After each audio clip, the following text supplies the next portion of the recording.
le plaisir d'accueillir ce soir une invitée. Il s'agit de Joséphine Bonny. Bonsoir. Bonsoir Flavienne. Merci de nous avoir rejoints sur ce plateau. Vous êtes responsable d'une ONG qui est active en Côte d'Ivoire auprès des personnes aveugles et malvoyantes. Toi, vous êtes en séjour à Vevey pour quelques jours. Vous venez de Côte d'Ivoire.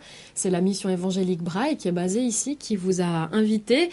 Parce qu'en Côte d'Ivoire, vous avez fondé et vous dirigez actuellement une organisation qui se préoccupe des personnes aveugles et malvoyantes. Alors, tout d'abord, comment est-ce que vous en êtes venu à vous intéresser à cette cause-là? Merci Fabienne. Oui, je suis arrivée à cela parce que je viens d'un pays qui est relativement pauvre et je suis d'une famille modeste qui a côtoyé des personnes très pauvres et des personnes qui sont délaissées, rejetées. Et c'est à partir de cela que je me suis intéressée aux personnes handicapées. Donc d'abord, ça a été les personnes handicapées de façon générale et par la suite, vous vous êtes vraiment axé plus spécifiquement sur le handicap de la vue. Oui, quand la mission évangélique Braille est partie en Côte d'Ivoire et qu'il cherchait une représentation, et la mission évangélique Braille, comme son nom l'indique aussi, s'occupe des aveugles francophones. Et la mission a installé des antennes dans plusieurs pays d'Afrique, dont la Côte d'Ivoire. Et j'ai eu la grâce de représenter la mission évangélique Braille en Côte d'Ivoire pour la restauration des aveugles et leur réhabilitation. Parce que ce sont des personnes, ces enfants sont délaissés. Ils sont en grand nombre. Nous avons en Côte d'Ivoire 150 000 aveugles.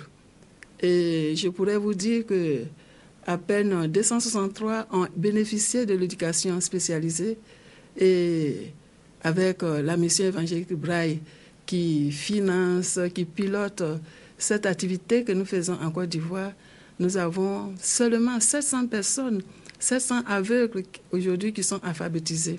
Sur les 150 000, donc vous voyez qu'il y a vraiment nécessité de travailler parmi les personnes handicapées en Côte d'Ivoire. Parce que vous l'avez laissé entendre, le statut des personnes handicapées en général, handicapées de la vue en particulier, il est très très précaire en fait dans votre pays. Très précaire parce que il y a beaucoup de choses à faire dans ces pays et la priorité n'est pas pour les personnes handicapées, malheureusement. Et ces personnes sont délaissées, laissées pour compte et beaucoup sont candidats au suicide même. Et vous, de votre côté, avec votre organisation, avec l'appui de la mission évangélique Braille, également de la DDC, de la Confédération helvétique, qu'est-ce que vous développez, qu'est-ce que vous proposez pour permettre à ces personnes d'avoir une place dans votre société? Nous allons vers ces personnes pour sensibiliser non seulement la population, mais aussi les parents.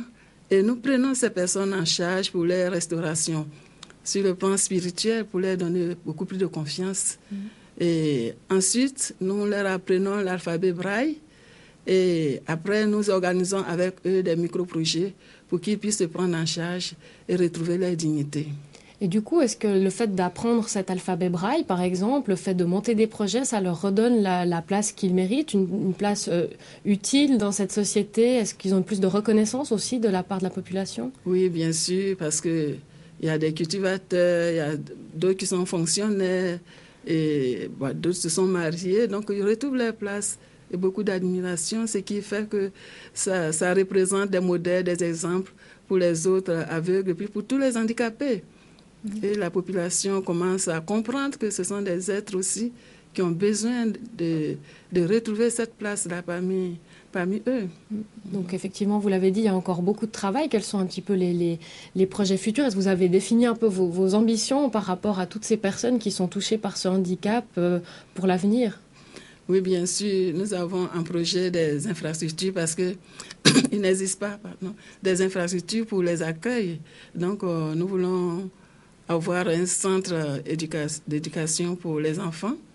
Et nous avons, grâce à la mission évangélique Braille et l'appui de Pain pour le prochain et le gouvernement suisse, nous avons construit un complexe qui reçoit de 80 places pensionnaires, qui reçoit ceux de 17 à 40 ans, voilà, pour les former en agriculture et puis en artisanat. Joséphine Bonny, merci beaucoup pour ce tout premier petit aperçu de tout l'immense travail que vous avez entrepris dans votre pays, en Côte d'Ivoire.